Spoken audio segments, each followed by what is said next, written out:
মৰমৰ সেবা কোৰ্সৰ সেবাৰ সিলেবাছৰ অন্তৰ্ভুক্ত নৱম শ্ৰেণীৰ ছাত্ৰ ছাত্ৰীসকল, মই আজি তোমালোকক মোৰ ইউটিউব চেনেল টপ ৰিয়েললৈ স্বাগতম জনাইছোঁ।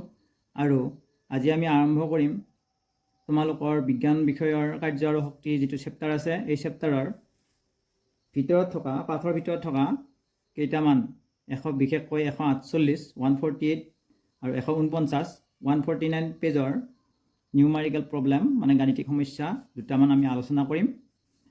এতিয়া আমি আৰম্ভ কৰিছোঁ। প্ৰথমটো সমস্যা হৈছে কুৱেশ্যন দিয়া আছে বস্তু এটাৰ ওপৰত 7N 7 নিউটন বল প্ৰয়োগ কৰা হৈছে। ধৰা বলৰ দিশত বস্তুটোৰ সৰণ মানে স্থানৰ পৰিৱৰ্তন, সৰণ 8 মিটাৰ দিয়া আছে। সৰণৰ মুঠ সময়ছোৱাত কালছোৱাত বলটো যিটো বল প্ৰয়োগ কৰা হৈছে, বলটো বস্তুটোৰ ওপৰত ক্ৰিয়াশীল হৈ আছে। ইয়াতে বস্তুটোৰ ওপৰত ক্ৰিয়াশীল হৈছে 7 নিউটন বল প্ৰয়োগ কৰা হৈছে ইয়াত। আৰু দূৰত্ব হৈছে কি 8 মিটাৰ, সৰণ হৈছে 8 মিটাৰ। ইয়ালৈকে সৰণ হৈছে মানে বস্তুটোৰ স্থানৰ পৰিৱৰ্তন ঘটিছে বল প্ৰয়োগ কৰোঁতে। ক্ৰিয়াশীল হৈ আছিল বুলি ধৰি লওঁ, ইয়াত সম্পন্ন হোৱা কাৰ্য কিমান হ'ব, কিমান কাৰ্য কৰা হৈছে। বস্তু এটা আছিল ইয়াত 7 নিউটন মানে 7 নিউটন বল প্ৰয়োগ কৰাত 8 মিটাৰ সৰণ হ'ল, মানে 8 মিটাৰ দূৰলৈ গুচি গ'ল, স্থানান্তৰণ হ'ল।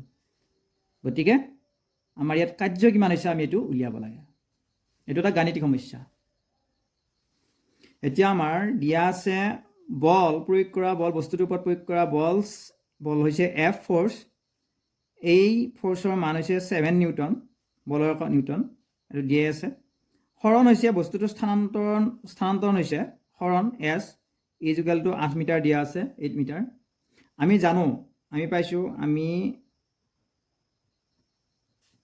জানো যে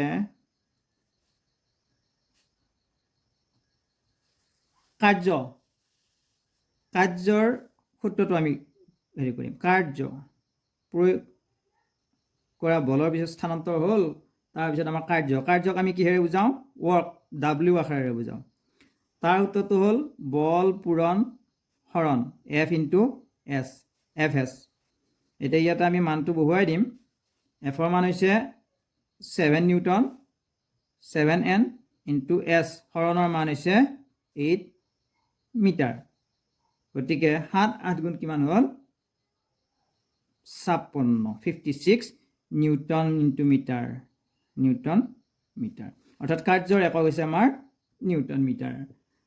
আৰু নিউটন মিটাৰ সলনি আমি আৰু এটা ব্যৱহাৰ কৰিব পাৰোঁ, 56, ইয়াৰ সলনি আমি জুল ব্যৱহাৰ কৰিব পাৰোঁ। কাৰ্যৰ একক জুল হিচাপে আমি লিখিব পাৰোঁ। এইটো হৈছে আমাৰ সমস্যাৰ সমাধান। এইবাৰ দ্বিতীয় প্ৰশ্ন হৈছে 149 পেজৰ পৰা 1 জুল কাৰ্যৰ সংজ্ঞা মানে সূত্ৰ ডেফিনিশ্যনটো দিব দিছে। তেতিয়াহ'লে আমি কৰিব পাৰোঁ কি, আমি লিখিব লাগিব কোনো এটা বস্তুৰ ওপৰত 1 নিউটন বল প্ৰয়োগ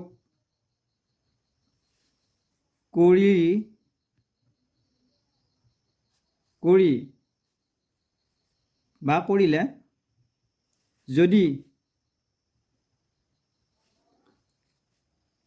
বস্তুটোৰ ওপৰত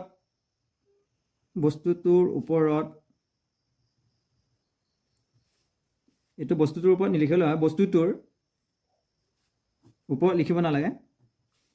1 মিটাৰ সৰণ ঘটি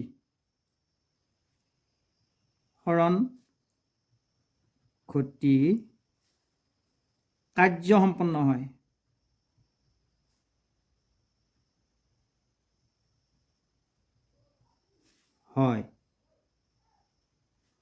তেতিয়া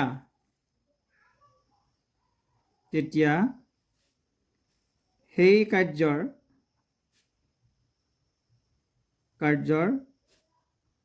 পৰিমাণেই হ'ল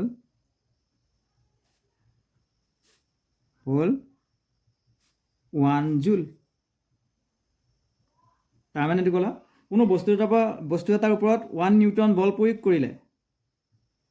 কৰিলে যদি বস্তুটোৰ 1 মিটাৰ 1 মিটাৰ হৰণ ঘটে ঘটি কাৰ্য সম্পন্ন হয় তেতিয়া সেই কাৰ্যৰ পৰিমাণে হৈছে 1 জুল এইটোৱে আমাৰ এনসাৰ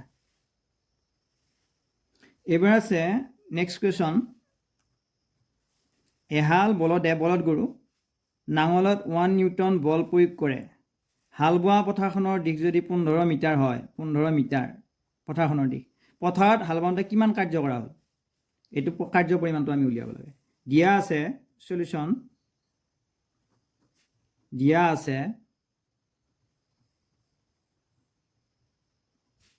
আছে বল প্ৰয়োগ কৰা বল এফ এফৰ মান দিয়া আছে আসলে এটো আমাৰ 140 নিউটন হ'ব লাগে 140 নিউটন 140 নিউটন এন আৰু পথাৰৰ দিশ বা হৰণ পথাৰৰ দিশ বা হৰণৰ মান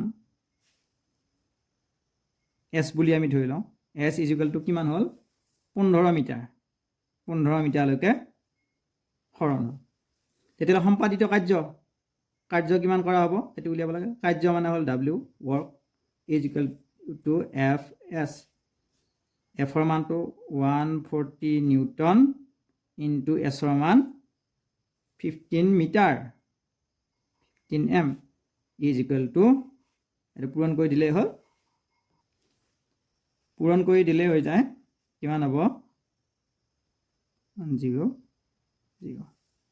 নিউটন মিটাৰ এইটোৱে হ'ব আমাৰ answer newton metre 2100 newton metre ইয়াক কেনেদৰে লিখিব পাৰো জুলত প্ৰকাশ কৰিব পাৰো 2100 জুল একে 2100 নিউটন মিটাৰ যিমান 2100 জুল ইমান গতিকে এইখিনিতে আমাৰ এইটো সমস্যা সমাপ্ত আজিলৈ ইমানতে এৰিছো পিছলৈ আকৌ লগ পোৱাৰ প্ৰতিশ্ৰুতিৰে আজি সমাপ্ত কৰিছো